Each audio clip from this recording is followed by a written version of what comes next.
चलो अभी हम डिस्कस करने वाले हैं तापीय प्रतिबल के बारे में। ठीक है, तापीय प्रतिबल का इंग्लिश में होता है थर्मल स्ट्रेस। ठीक है, स्ट्रेस मतलब तनाव बोलते हैं हम लोग, वही चीज है।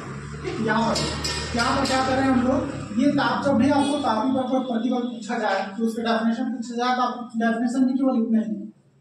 ठीक है, ऊपर का पोर्शन जब इसको कंप्लीट रूप से डिस्क्राइब करने के लिए बोला जाए 2 से 3 नंबर में, ठीक है, तो आप पूरा इसका डेफिनेशन दे रहे हैं। ठीक, यहाँ पर क्या बोला गया है, जब किसी तार को दृढ़ आधारों के बीच कसकर ठंडा किया जाता है तो उसमें संकुचन उत्पन्न हो जाता है। यहाँ पर देखना, यहाँ पर क्या कर रहे हैं, एक दृढ़ आधार इधर ले लेते हैं, एक दृढ़ आधार क्या करते हैं इधर लेते हैं। दृढ़ का मतलब होता है फिक्स, ठीक है, जिसे हटाया ना जा सके। यहाँ पर क्या करते हैं, यहाँ पर एक बीच में तार कर लेते हैं।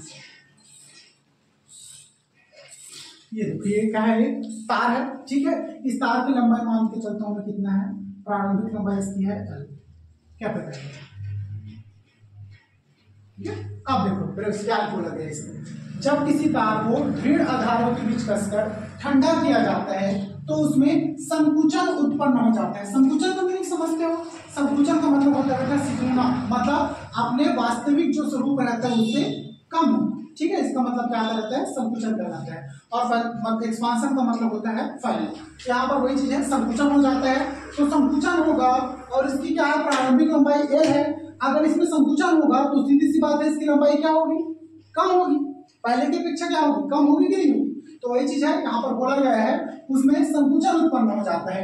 इस स्थिति में दृढ़ आधार द्वारा तार पर तनाव बल आरोपित किया जाता है। अगर संकुचन होगा तो क्या होगा, तार में तनाव उत्पन्न होगा।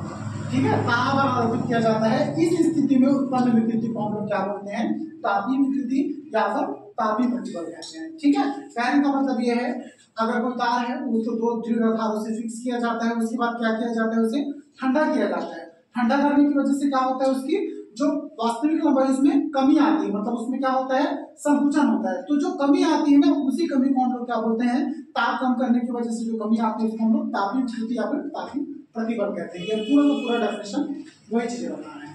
चलिए अब यहाँ पर क्या करते हैं, ये तो होगा इसका डेफिनेशन फॉर्म। अब आप प्रूव कैसे करोगे कि वास्तविक में उसके जो तार है उसके आयतन मतलब लंबाई में कमी हो रही है, तो उसको प्रूव करने के लिए हमको पूरा डेफिनेशन का फॉर्म दिखाना पड़ेगा।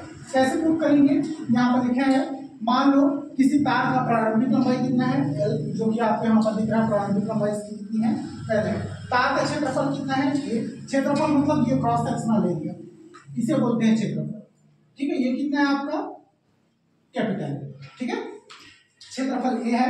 यह 2 दृढ़ आधारों के बीच कसा हुआ है। दृढ़ आधार आपको दिख रहा है, दोनों तरफ फिक्स किया गया है इसको। ठीक है, इसके ताप में 1.5 डिग्री सेल्सियस की कमी करनी है। ठीक है, अब ये क्या था, ये तार पहले किसमें था, नेचुरल एटमॉस्फेयर में था। ठीक है, मतलब सामान्य ताप वातावरण में था।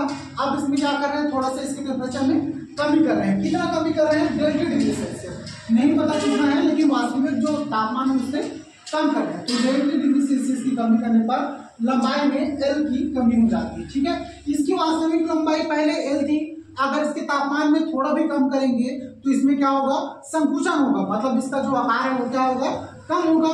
तो यहाँ पर पहले L थी, तो होल कैसे हो सकता है, कितना हो जाए, स्मॉल L हो जाए, मतलब इधर से कितना ऐसा पॉसिबल है कि सिकुड़ जाए।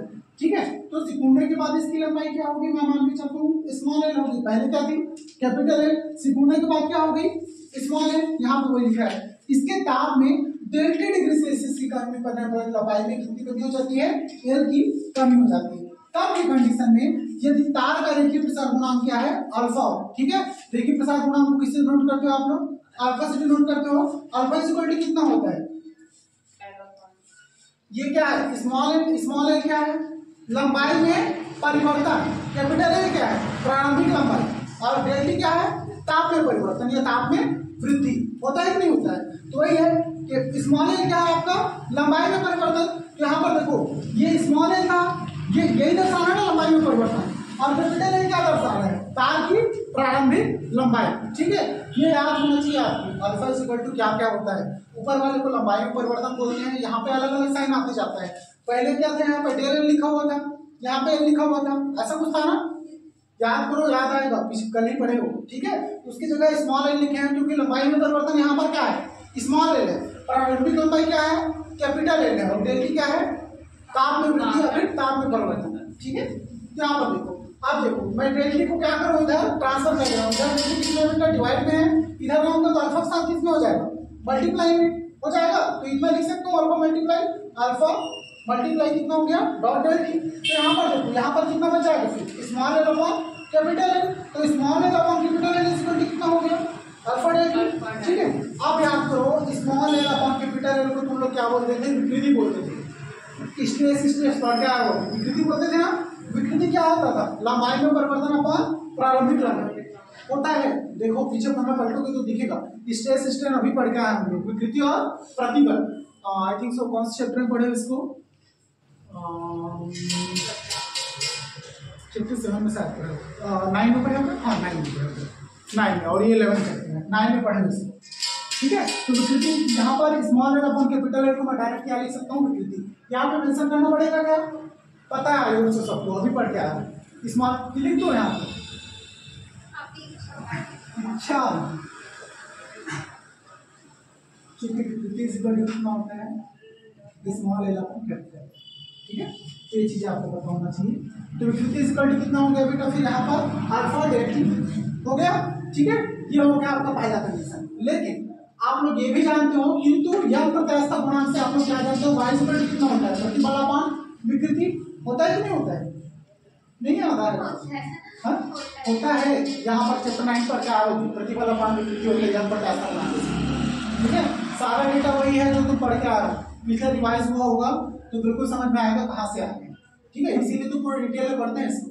यहाँ प्रत्यास्था गुणांक वाई स्क्वायर कितना होता है, प्रतिबल अपॉन विकृति। अब देखो यहाँ पर जो कि तापीय प्रतिबल के बारे में बात कर रहे हैं ना, तो प्रतिबल कौन सा हो जाएगा, तापीय प्रतिबल।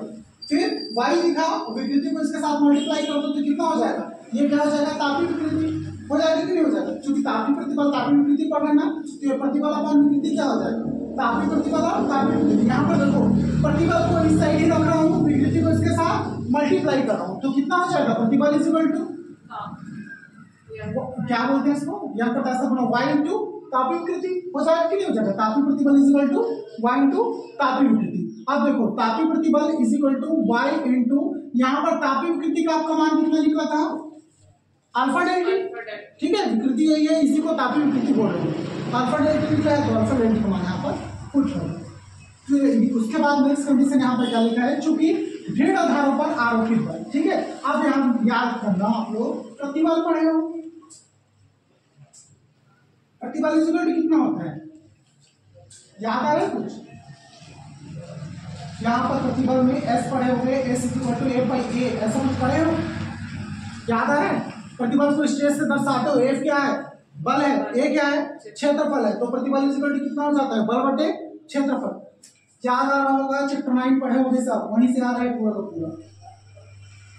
ठीक है, तो ये पढ़े होंगे। अब यहाँ से देखो, यहाँ पर मैं क्या लिखूं, दृढ़ आधारों पर आरोपित बल, यहाँ पर बल इक्वल कितना हो जाएगा, प्रतिबल इंटू क्षेत्रफल। यहाँ पर वही लिखूं बेटा, आरोपित बल इज इक्वल टू कितना हो गया, प्रतिबल इंटू क्षेत्रफल। ठीक है, कहाँ से आया, समझ में आया।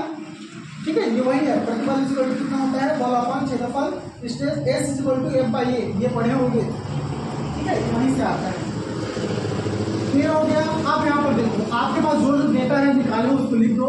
बल को किससे दर्शाते हो आप लोग, एफ से, इज इक्वल टू प्रतिबल कितना निकाले, यहाँ पर तापीय प्रतिबल इतना निकाले थे, क्या निकाले थे, Y into alpha delta T, Y into alpha delta T इतना लिख दिया मैं, प्रतिबल का मान इंटू क्षेत्रफल को किससे दर्शाते हो, ए से।